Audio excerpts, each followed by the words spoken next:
One little personal incident about what I mentioned, about people's past, a personal experience that I had. I was at a masjid where I was leading the prayer. And so, it was during the daytime, I think it was Salat al-Asr. And the masjid is that busy. A young gentleman walked in to the masjid to pray. Now, the gentleman was literally covered in tattoos. From his fingers up to his neck, completely covered in tattoos. And so, now obviously somebody like that walks into the masjid, and what do we immediately do? Reach for your phone, right? Something bad's about to happen, right? So obviously people get nervous. So we were actually walking in for the prayer, the iqamah was being called. I said, Assalamu alaikum, he said, Wa alaikum assalam. We went in and we prayed. After salah, I turned around, I said, first time I had ever seen him there at the masjid. I said, Assalamu alaikum, brother, never seen you before. He said, yeah, I just moved to the area just last week. And so I just found the masjid, I just got a job, I just found the masjid, and so thought I'd come pray after work. And he was still in his work uniform.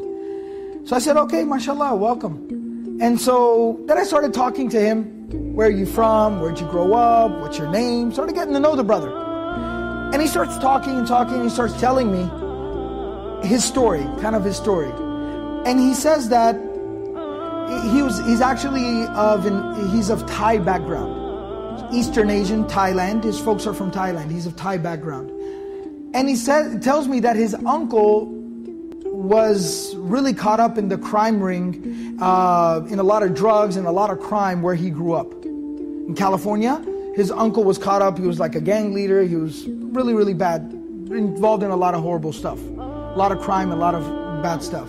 He said growing up, his mother tried to shield him and protect him from that the whole family history there in the family situation, but he said that eventually he joined the family business. He said like around 14, dropped out of school, started, slinging drugs, selling drugs on corners, started committing crime, started robbing people, drive-bys, the whole bit. Got involved in the whole scene.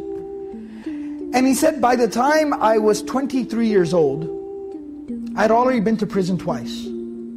Horrible life, just crime all the time. And he said when I was 23 years old, I was arrested for the third time. Now in California, they have 3 strikes. And you're in jail for life. That's it. You're done. So he said I was arrested for the third time, and he said I was sitting in jail at night. The next morning I was going to be presented, I was going to be arraigned, presented before the judge. And he said sitting there at night, I realized this is my 3rd strike. And he said at that moment it finally hit me, my life is over. My life is over. I'm 23 and my life is over. And he said at that moment it just sunk in. Because when you're caught up in that whole lifestyle, you don't think. He said it sunk in and it hit me. My life's over. So he said at that moment, I just couldn't help myself. He said in my cell, I fell into sujood. I did sajda. I put my face on the ground. He said it was the first time in nearly 10 years that I had done sajda. The last time I had done sajda was 10 years ago when I went to the masjid with my mom. Since then I hadn't even done sajda. I hadn't prayed for 10 years. He said I did sajda, and at that moment life changed. He said I cried all night long. And I made dua to Allah, and I said, oh Allah, I realize what I've done with my life. Give me another chance, another opportunity. I'll change my ways.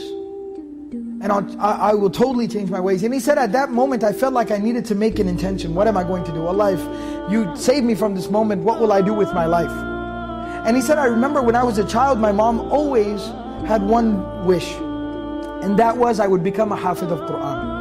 She said, oh, your grandfather was a hafiz, but your uncle went bad, and everybody in your family didn't follow in your grandfather's footsteps. I want you to be a hafiz and revive that tradition that your grandfather had. Be a hafiz of Quran.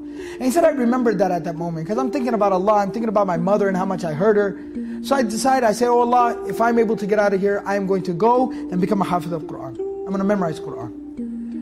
He said when he's presented before the judge the next day, he said the judge looks at the file, looks at me, my mom sitting in the back of the courtroom crying her eyes out. I'm a young man. He said, judge looked at the file, closes the file, says stand up. He says, if I was to let you go right now, what would you do? And he said, it's funny you asked me that because last night I had a change of heart. I repented. And I'm going to change my life. And I'm going to go and I'm going to study my religion and study the Quran, the book of Allah. And I'm going to commit myself to being a good person. So the judge said, all right.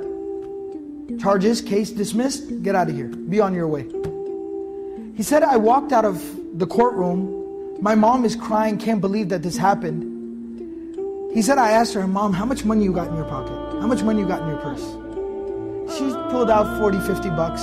My uncles were there. Give me whatever cash you got. He said, I got about a couple of $100. I said, somebody drive me to the bus stop right now. Drive me to the bus stop right now. He said he jumped on a bus, rode a bus to the nearest major Islamic center, found out where's their Quran memorization program. 23-year-old man, just literally no clothes. He said, I had nothing. I went to an Islamic center, said, where can I go to memorize Quran? They said, oh, there's a place, there's a school for Quran memorization that's 200 miles from here. It's in this city, this is the address. He said, I jumped on another bus on a Greyhound and I went to there. And I literally walked in the door and said, hi, my name is this, I want to memorize the Quran. Like, okay, come on in. The man tells me, he was 23 years old at the time. He memorized the entire Quran. This young man didn't even know how to read Alif, Ba, Ta, Tha. He started from scratch. He memorized the entire Quran cover to cover in 8 months. 8 months he memorized the entire Quran. I've had him lead prayer. I've heard him read. Beautiful recitation. Knows his Quran. And today, years later, a husband and a father. And his children, when you see his children, the adab, the character that they have, he himself personally is making his children memorize Quran. Amazing. People's past and what they can become.